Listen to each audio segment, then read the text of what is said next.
All I'm saying is that Batman needs the Joker. I don't think you guys are understanding how important this is, that the Batman needs the Joker to be mentally complete. That's why he can't kill the Joker. Everyone's like, why doesn't Batman kill the Joker? Well, that's why. That's why. Every hero needs a villain. Every hero needs a villain. What are you talking about? Oh my gosh. Have you not been paying attention this whole time? Oh, you nerd out over comic stuff so much, dude. We're in our 30s now. Okay. Man. Come on. Okay. To be fair, this is how I feel every week with you two talking about stupid audio and visual stuff. What? It's not stupid because it looks great in here. But you guys are like, oh, we need condensers. Well, I'm just trying to set up the LED lights and use my tablet to mirror my phone so we can have a reference monitor. That's all I'm trying to do, Ruben. Gibberish.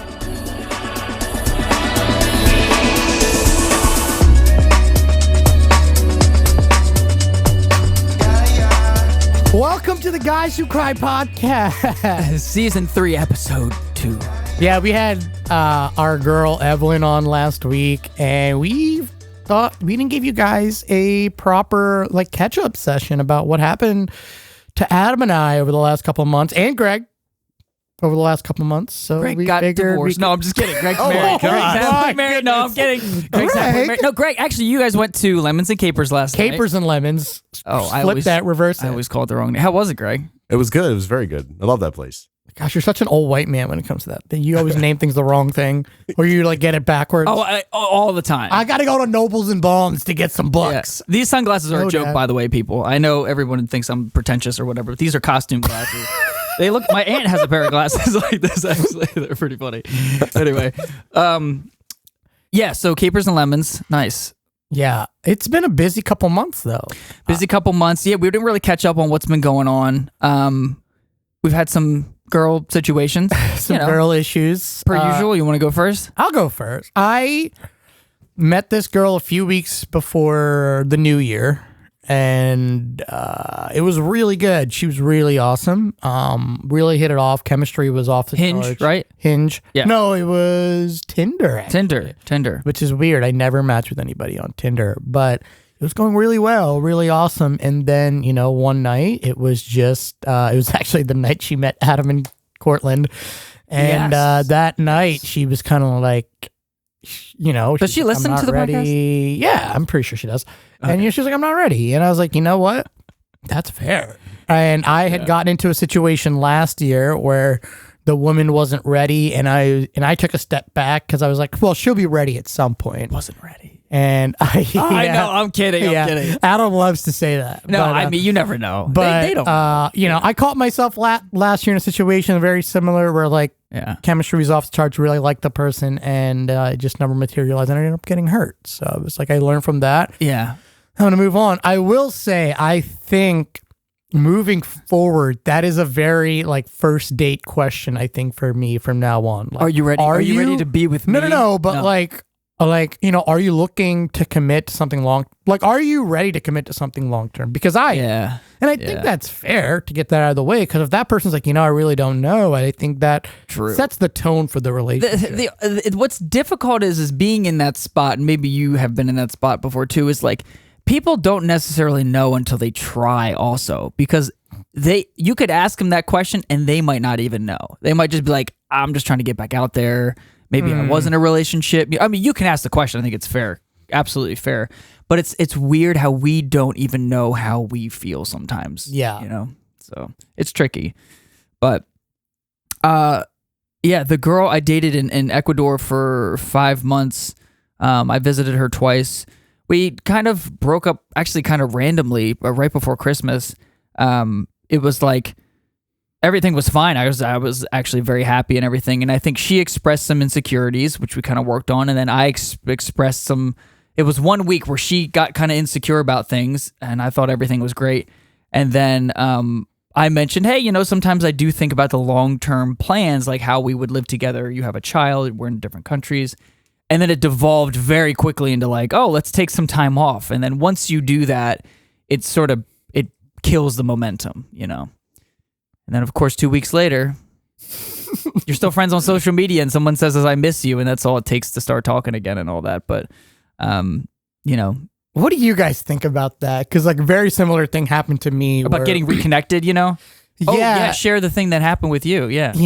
And like you think you're finally over somebody and like you're over that hump. And then like you're like, all right, that's in the past. And all of a sudden they send you that one message. They just, it's like they're playing beer pong. They aim for the cup and they make it in that cup. And Well, you're because like, they're hurting. And they just want to reach out to someone who's kind of always there, but then it messes with your feelings. yeah. So wait, say what happened though. What happened to her? Well, so she was dating somebody and there was a little like she broke up, I guess, and then I got accidentally sent a picture. And she was very apologetic. So you really liked her last year. Yeah. She tried, but then she said she wasn't ready. Then she dated somebody else, and you're like, okay. I thought you weren't ready. Then they broke up, and then she texted you out of the Right. blue, like, oh, hey, can we be friends? No. So it was. So she said she wasn't ready last year, but then like 3 or 4 months later, she started dating somebody, which, you and I have talked. Yeah. Sometimes it takes the right person to be Right. ready. Yeah, And so you don't totally know. fair. Totally. Right. Even though it wasn't with me, even though I feel a little bit, some sort of way about it, but it's like, yeah. it wasn't for me. That's just fine. And then, I guess her and this guy kind of broke up. Right. And then, she sends me this picture and it just kind of like jarred me a little bit because I was like, man, I just wasn't thinking about you at all. Like I was doing Right. so well. And then you just Kind of over you. you do this. And then it just reignites these feelings I had. And she asked to be friends, if we could be friends. And I just said, I don't think I'm capable of being friends with you without Right. catching feelings. So Right. if I did that, it would just be torture to me. Not close friends. There is a difference. You said you could be like social media friends. Social Maybe media a comment friends, here and there. I'll like yes. here and but like the talking, catching up, let's spend time together. let's Grabbing hang- a drink at the bar, it's like, that yo, kind of I wanna thing, date I you. can't do that. Right. Yeah. I mean, and it's just, and she understood, and like she's in a place in her life where like she doesn't really know what the next step is. And, she took a risk and, I hope she doesn't regret that decision because I think it was a big step for her. I really do. And I really, really have a lot of respect for her. And, Yeah. And I will say that is the beauty of being able to block someone. We don't want to do it. We don't want to do it. And I'm like that too because we want to be merciful. We want to be kind. We always want to give someone the option to reach out if there's an emergency. But it's like, I can't have you just coming back into my life at any random time because you're going to mess up. Whatever progress I've made mentally, it's very possible to break that. You could break that on someone else if they don't block you. And the same thing can happen to you. But I mean, I do that. I still don't block right. people I mean, that I should. because like you're kind of, you guys have been talking again, not like talking, but you guys have been like, yeah, we've been talking. We're not exclusive or anything. We've been talking to try and figure things out. Maybe I could visit again and all that. But it's like we're taking steps back because she's like, look, if you come and visit, I have a son. I don't really want you to stay with me because he will get attached. We'll get attached. And if you're not sure what you want, it can, hurt everyone. And I get that, Yeah, and to be fair, she's trying to navigate this new world of dating too, Right. having a son, and It's hard. it's not an easy world. Yeah. And I'm a single guy. I work from home. I have a lot of time. This is an interesting thing too. Like I have a lot more time to like text and talk during the day and stuff. And I have multiple friends I can split that up with. But when you are talking to somebody and they can't give you as much time because they have a son and they work and they do all this other stuff, you feel a little bit like, okay, this is long distance. We don't see each other and we don't get to talk very much. It just makes something that's already hard that much harder, So anyway, you have to kind of figure that out on your own timing, and everyone needs their own timing to figure things out. Yeah. Greg, I have a question for you. We are, it's this Valentine's Day weekend. Oh my Yeah. gosh. Right? It is, yes. So, how long have you and Kim been married? Kim and I have been married since 2019, March. And you guys been dating since when? Oh man, like 10 years ago. That's cool though. Yeah. You guys met on Match. I'm always promoting We did. online dating. We did. We met on Match. We met on Match before Match was like a mobile app. It was back in the days where you sat in front of your computer. on the website. Yeah. And you that's sent funny. emails? Pretty much. Yeah. So, at what point did the whole Valentine's Day thing kind of be like, it's just another day? Is it a big deal still? It is. I think for us, the big thing with it, I'm always looking at it practical. Kim is very good with that as well, in the sense that I always look at Valentine's Day this way. From the restaurant industry, I'm like, okay, I know this is going to be a fixed menu. It's going to be elevated in price. it's going to be absolutely insane because everybody wants to go on February 14th. So I'll say to Kim, like, why don't we go Saturday instead of Monday? Why don't we go Friday? Why don't we go the day after versus going, we can order what we want. We don't have to worry about fixed menu. We don't have to worry about crazy restaurant. But that said, capers and lemons was nuts last night. Oh, I mean, it's the weekend for that. So Yes. that's going to be crazy. But at this point, do you think Valentine's Day, for me, Valentine's Day, it doesn't mean going out and eat. Like if I'm dating somebody on Valentine's Day, I kind of want to make it. I mean, this is also me and my love language. I like to make an experience. So like I'm a chef, so I would probably just stay home. Like, let me make you a nice like 3-course dinner. But is it like more about just being together, or is it literally like going out and like getting stuff for each other? I think it is. I think it's about being together. I think it's taking time, making sure if it is a work night, come home early at a reasonable time. Don't work late. right. Be there, spend time with your spouse, your significant other, whoever you have in your life. Yeah. And just make them a priority, make them Right. important. It's that intentionality. I was talking to someone about that recently.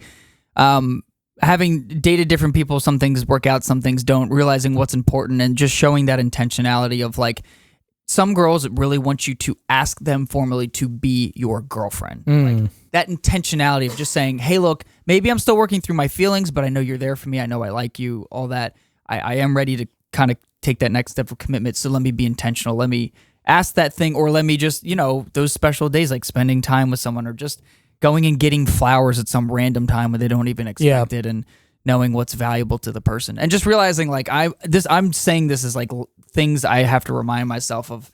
If I want to be in a relationship, there are certain things I'm going to have to do, and that just might not come naturally, and it means I'm going to make the person feel special. And Valentine's Day, like I personally probably wouldn't really care if we did anything on Valentine's Day. We just get pizza and watch a movie, but like, if something special to someone else. What did Kim care?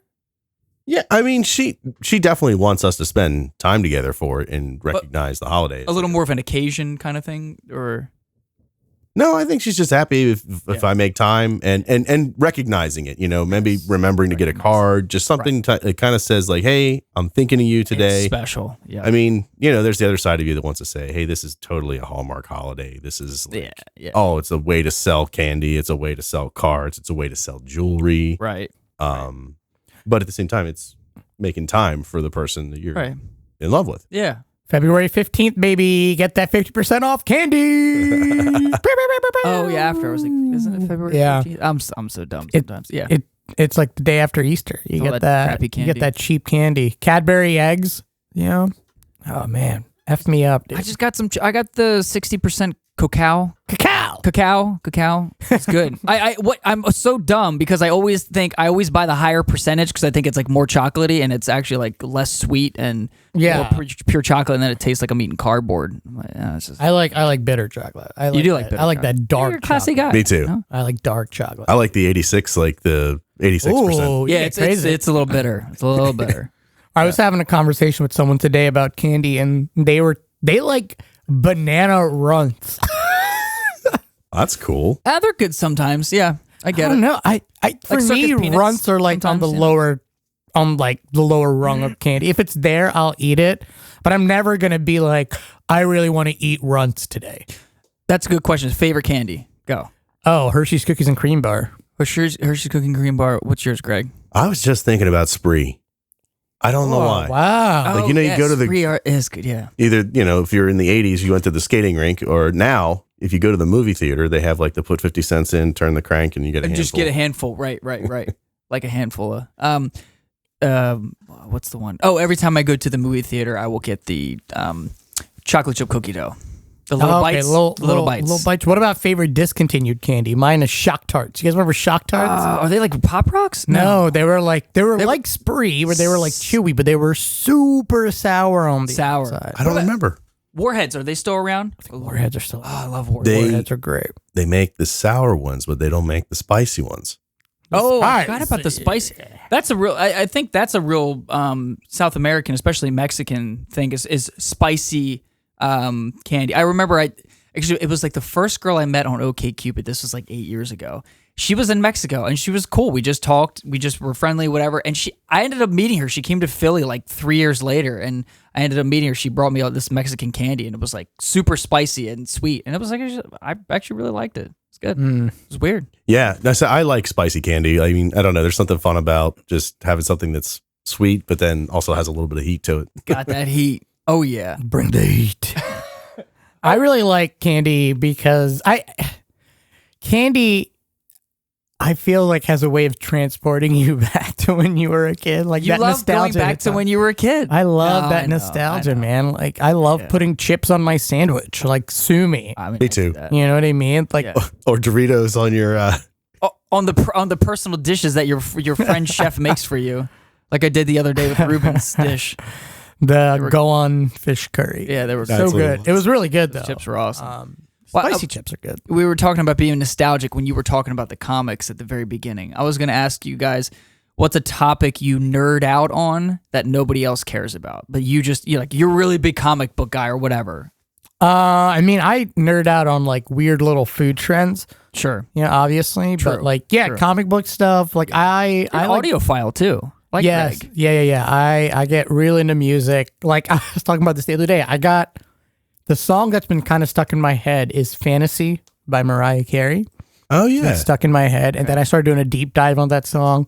Listened to the ODB remix, and then I listened to like the original by the Tom Tom Club or something like that. Yes. Is like what she sampled for that. So I go on like these like deep dives with songs, and I like to like research them. The original's weird too because they played with like delay loops and a lot of effects, but you can tell it's like very 1980s analog effects, like all plugged into the board. And let's tweak these knobs while we're recording.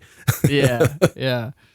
What about Craig? I mean, yeah. What do you nerd out on? You feel like nobody else cares? No, nobody else cares about or knows about. Definitely audio and or computer stuff. I've been playing with computer network stuff recently, just setting up switches and stuff and setting up nothing nobody cares about. And you built your own built your own were they the compressors? No, they were preamps. They were mic preamps, right? Mic preamps for when we record. They were a kit, right? But you built them. I did. Yeah, it was a lot of soldering. Soldering, yeah, all that. Yeah. Burning your fingers and breathing in fumes. That is pretty cool though. What about you, Adam? Well, it's funny growing up all in high school. I wasn't a great student.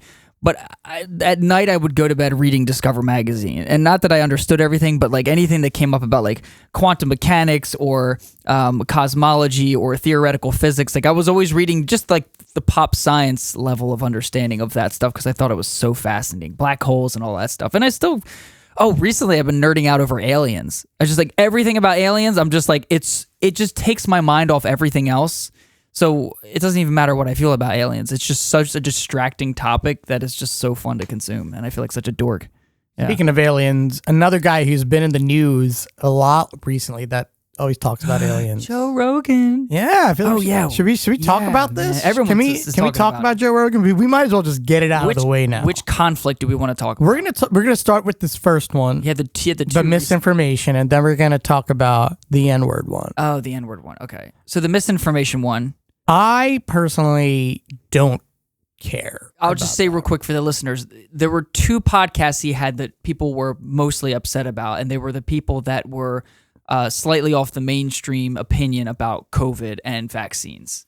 Sure. And so, it started with Neil Young pulling his music off of Spotify and, because they feel like Joe Rogan is spreading misinformation, and then then Joni Mitchell, and then India RE, and we'll get back to India RE in just a second. And I personally don't have a problem. Joe Rogan makes a bunch of money. People listen to Joe Rogan. And I don't personally listen to Joe Rogan. Yeah. I mean, I think I said, and the biggest reason is because it's a 3-hour interview, and like I don't have time to pin that down. But you also know his intention, right? Right. His intention is not. I mean, to he's spread. always been about that stuff. Yeah. I mean, even his like nutritional brand on it. It's Alpha Brain and all these things. These aren't like FDA approved stuff. Yeah. It's just like most supplements aren't. and he's always been about that that weird kind of science that is kind of natural but not natural. Yeah. I don't know. It's weird. So is this really surprising to anybody? Like, how come it's a big deal all of a sudden? And like, he's had a lot of other people on too. He's had Neil deGrasse Tyson on. He's had liberal people on, conservative people. And what I really liked his response. Partly, I liked that he admitted, like, I can do a better job of bringing on other voices. Apology videos. You know, I think the weird part about that apology video was when he was like, towards the end, he was like, a lot of these things that I was talking about, you would have been canceled for before, but now I'm right. Like, I think he was talking about like cloth masks don't work. And it's like, it was weird that it's like, all right, dude, like, you know, you're saying like he didn't need to say that? I don't think he needed to say all that. Like, just, you know, say, hey, I need to do a better job of getting on some other voices. Right. And the thing is, no one cares about his podcast when no one has a problem if he has people on who are like less conventional or they're super far right or whatever. If he pushes back, say it doesn't matter what their opinion is. If he pushes back on a contrary, non-mainstream opinion, people usually are okay with those podcasts. But when he has people on that are they're not very mainstream and he doesn't push back hard enough, people are like, okay, well, so are you like an anti-vaxxer? People automatically assume that, which I think is not right to assume. No. Because he said he isn't, you know. But the whole thing with cloth masks, like, it's so easy to go back in time and rehash where people were wrong. Right. And just like, then like kind of point your finger and constantly be like, oh, see, you were wrong. And it's like, okay, yeah, that's what they knew at the time. And now they say it's different. And, you know, it's like everybody else. It's kind of a double-edged sword, because the second half of this, which I don't want to jump into ahead of time, but with Joe Rogan using the word that, you know, is very powerful and has a very negative connotation.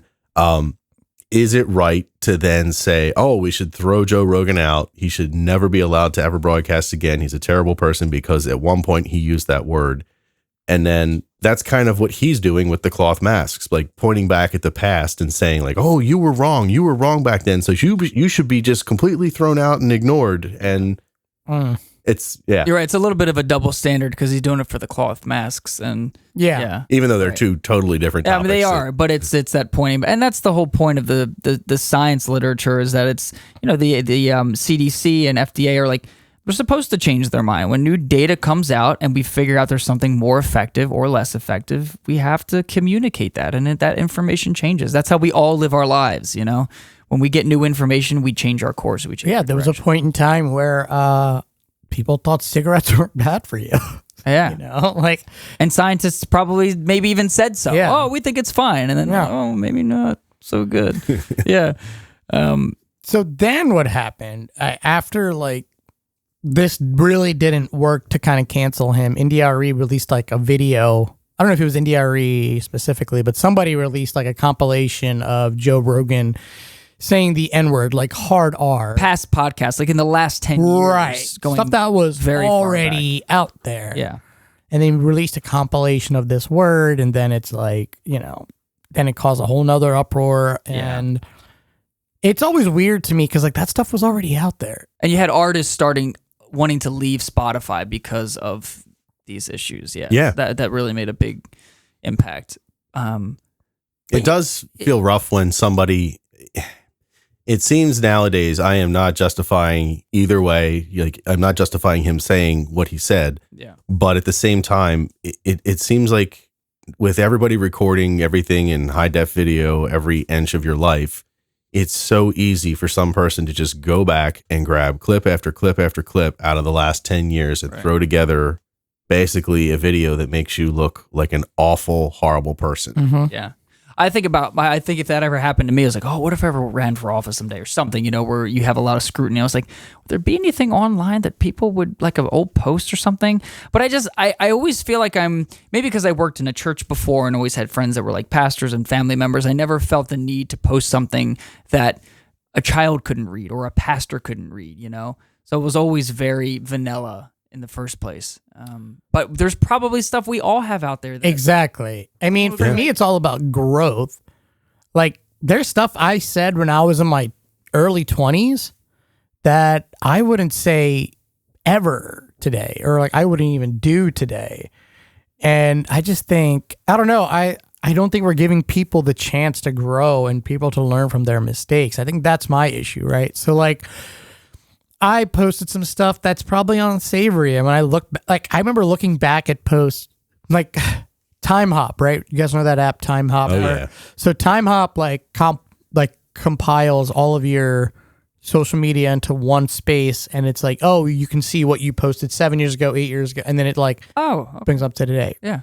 So there was points where I would be like, oh my gosh, I said that? Yeah, you forget. And I would go back and I would like delete it. I'm like, oh my gosh, like I don't feel that way at all anymore. Right, you know what I that's mean? true. Like I think I made some dumb jokes that I thought were funny, and like that's the thing. I mean, most people aren't thinking about it either. Yeah, they're not intending and to be vicious. And then like, a couple of people came out in defense of Joe Rogan. One of them being David Goggins. He was like, look, this is my friend. David Goggins is an African American like fitness guru.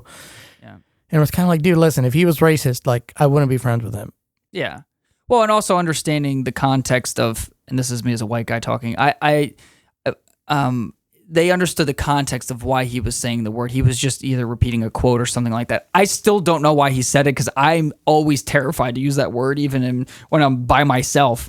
So, some people just think differently. Like, oh, if I'm not saying it in an antagonistic way, in an aggressive way, I'm just quoting a line, they think it's okay. But I've just never thought it was okay. But he's older than I am too, so I don't know if it's also a generational thing. As he said, I used to say that in context, repeating a quote, but now I don't. After the past few years, I just don't say that word anymore. Right, and like people saying, well, like if it, you don't just say it doesn't just slip out. Yeah, he didn't. It didn't just slip out. I mean, people say a lot of things behind closed doors. Yeah. And like things that you think are private or something like that, like you don't know what's going on behind closed doors. I could come out publicly and say I feel this way about something, then behind closed doors feel like, I don't feel that way at all. Right. So it's hard. Yeah. Should we get to a point in society where we don't say certain words in the correct context? We're just afraid of the syllables themselves. I think we're there. Yeah, a little bit. Which I'm fine with. It's not a sacrifice. It's like, okay, I'll say the N-word. Like, that's easy, So, like, when I hear white people, like, complain about that, I'm like, why? There's nothing to complain about. Just say the N-word, don't say G-A-Y anymore. Like, don't use that casually. It's not much of a sacrifice. What scares me, though, is we've assigned so much anger, hurt, and emotional feeling to a word, to the point now where like we have really empowered a word to completely ruin someone's day based on who says it. And I mean, if you kill a word where you don't say it anymore, that should be like nobody says it. It shouldn't be like, oh, I'm allowed to say that word because that word could have been used to disparage me. So I'm allowed to just throw it around casually, throw it into, whatever. Like, should it be completely done away with altogether? Yeah. Well, and different people in those communities think different things, I'm sure. Yeah. Yeah, I don't know. I don't know. Isn't it kind of like where you have a boss that you work with, and it's kind of like, well, if the boss does what they're asking you to do, then you kind of, I don't know, you buy into it, and you're like, I respect him because like, oh, you know what? He's saying this and he's out there taking out the trash with me or doing whatever this mundane task that's really rough or refraining from doing something that's bad. And I kind of feel like maybe that goes along with this, like where just, hey, if I don't want people to say that, maybe I shouldn't say it either. Yeah. Were there any words like that as a kid, Ruben, like coming from India where you felt like, oh, I can say it, but I really don't want someone else to make a certain type of joke? I never cared. Okay. I mean, I've been called a lot of things, We were talking about the N-word the other day, and I was like, I've been called a variation of that word, just with the word sand in front of it. Oh, right. Yeah. And I told you, like, I use that word in a very specific story. Yes. That I do for, like, open mic stand-up. And you actually say the word. And I say the word because I want the audience to feel the same shock that I felt when I heard that word. When someone actually said it to you. Yeah. Yeah. And so... Right. I know it sounds bad, but like context absolutely matters when you talk about words and quotes, stuff like I could like there's I'm not a fan of Dave Portnoy, but there's been a lot like he came out and like he was like debating some people the other day and like the same thing happened, and they tried to use a quote against him, and he was like, well, I have the full transcript from that interview. Do you mind reading the whole interview? Yeah. And they were like, oh, like they were kind of like stopped in their tracks. Right. Like it's and certain things when you take it out of context is going to sound really terrible, but when you put it in the grand scheme of things, it might be okay, right? And it's hard with Joe Rogan again, which I like his apology videos because he's emotionally intelligent enough to realize I'm the biggest podcaster in the world. All eyes are on me. Mm-hmm. I get it. I'm responsible. And I think just learning that and understanding that, it's like if you're just in a position, don't be dense enough to think, oh, I should be able to say whatever I want because I live in a free country. It's like, look, you might be in a position where you don't get to say whatever you want. Right. And that, top end business leaders and executives and stuff understand that they sanitize their language a lot because they know how many eyes are on them. I get it. Totally get it. Do you think it'd be possible? So Yeah. if, let's say somebody's reading the nightly news and somebody does something horrible, says that word in a phrase, and it was done along with a horrible crime or something like that, and the newscaster is like, and he said before he did whatever with the gun, quote, blah, blah, blah, blah, blah, the word, end quote. Like, that's somebody kind of conveying what happened. I guess you could say don't use the word in that context, but I feel like at that point you could then snip that little piece of video where the person said that word without putting the quote, end quote on the front of it and say, oh, look, Dan Rather just said the, Yeah, if you provide the whole context that you're saying, it's okay, probably. I don't know. Yeah. I'm asking. It just felt weird with the Joe Rogan thing because it was so immediate after the misinformation stuff. Like, There are people clearly who don't like him. yeah, I mean, and it's want like, him to- listen, like, I get it. he's not forcing people to listen to him. Yeah. He's not like there. He built up this community. He didn't just start doing podcasts and become the center of the podcast universe, which he pretty much is at this point. Like he can make careers at this point by having somebody on his podcast. Like if he got you and me on his podcast right now, Yeah. like we would go from whatever 50 to 100 listeners we have now. Yeah. We would go up to at least a couple thousand within like a couple hours Could of that potentially drop. be life changing, Right. You know what I mean? So maybe he can do stuff like that, but like he built up this community throughout the years and became the most sought after podcaster in the world. Right. Well, I don't know, man. You can't get mad at people for making a decision to listen to something. Well, and I think the thing is, again, people with that level of responsibility can spread misinformation, but there's a way of handling it. Instead of just saying, oh, well, you don't have a podcast anymore, he's obviously willing to listen. He could have more of a debate format where he's got this opinion on and this other opinion who, like, they can hash it out. I think people respond to that a lot better than just, let's just let this guy spiel whatever stuff he wants to say, and it influences a lot of people and in some cases can harm lives, So... Well, we were really serious for a long time. Yeah, I mean, it's good. I mean, I think it was a good conversation. I've been wanting to kind of speak on that a little bit. You want to give us your opinion? Of what? I won't hold you. If you just want to go on a spiel and just say anything you want to say and influence everyone, You want me to spread some stuff? I'll spread some information. I'll do You it. can spread some I'll information. spread it to our 50 listeners right now. Just nerd out on comics for a little bit. Ooh. Well, I can't wait for Doctor Strange's Multiverse of Madness. It's going to be crazy. We can talk spoiler leaks. We can talk leaks about that movie all day. I just want to sing a song with you. We can try. Want to try it? We'll try. Throwback. We'll do a little throwback, little parody. Okay. I'm just going to do it. We'll do it live. 1, 2, 3, 4, hey. Pray, pray, pray. One more time. Pray, pray, pray, pray. Oh, There man. was no reason for doing that, but I wanted to advertise a t-shirt. Eat, pray, grind, baby. Yeet! Yeet, play, grind. We should change it to yeet, That play, was grind. that was basically just a bit we wanted to do. But it's good. I didn't want to be too serious. That will kill in the contemporary Christian Didn't want to be communities. too serious. No. Hey. Boy, oh boy, oh boy. What other drama's been going on? I don't know. Nothing recently, right? Yeah. I was thinking about, I looked back on your Instagram and I saw the video from the university incident that happened back in the fall. And I was like, that like it happened and it flared up and then like just disappeared. As quickly as it came in. Protests or whatever? Yeah. Well, yeah, because about what happened where they had the hostage situation. And Right. there was all of Trinity thing. Yeah. it was a good thing because they called attention to domestic violence and, looking out, but they also like really were. I'll tell you what though, man, this is a whole conversation for another podcast, which I can't wait to talk about even more, but like, it's scary how much that happens so regularly.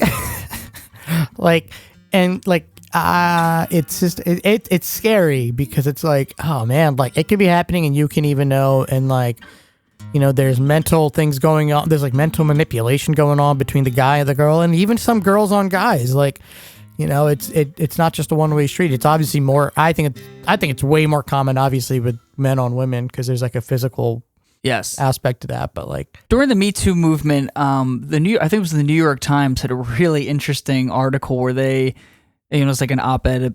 I don't know exactly what it was, but they interviewed different students in college, men and women. They had samples, quotes, and they interviewed different men and women who were in college and asked them about their sexual experiences and said, were there any times you had sex when you didn't want to? And they explained it further. Like there were some guys who said, yeah, there were some times where I was like dating someone, there was someone I liked or a friend, and we flirted, we did stuff a little bit, but they wanted to do more than I wanted to do. It doesn't mean it caused emotional trauma. It's like, I did them a favor. I didn't really want to do it, but I did them a favor. And some guys who actually felt that way too, and obviously some women. So there are like those gray areas of interactions where it's like, it's consensual, but you're almost like, I don't really want to do it, but I'll do it for you, and it's fine. It's not going to hurt anyone. Yeah. I've been in situations like that. It's like, yeah, okay, fine. Well, we can do it, and it was okay. It's just scary, man. It's just scary. Yeah. And nobody should do anything they don't want to do. Right. But yeah, there's that social pressure. But it's like, I'm trying to think. Do you not want to digress, Ruben? I think we are getting really close on our end time, so this could go on for like 20 minutes. We were trying to be disciplined. We were trying to be disciplined. Yeah. I have a lot of thoughts on this, and we could possibly talk about it next week. We could with our guest. We wanted to have a fun catch-up episode where it's just us, but we're gonna have a guest next week. Yes, very excited to have her on. I like how many female perspectives we have. Yeah, we need to get some more female perspectives. We've had a lot, actually. We have. Yeah. Talk to people who are different. Anyway, we're going to post a new video on TikTok. What is it, our TikTok again? Our TikTok is Guys Who Cry Official 2396. Okay, and a couple other announcements. On Instagram, we're Guys Who Cry Official. We also have a Facebook page now where we kind of link everything together, and that's Guys Who Cry Podcast.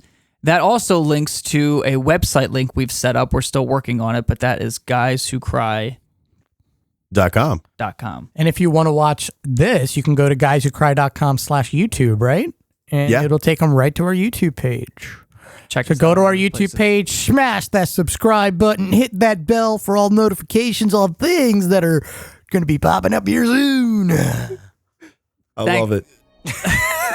Stupid. That was my best radio voice. Don't judge me. Guys, thanks so much for listening. Have a great week. We'll check you out next week and be entertained.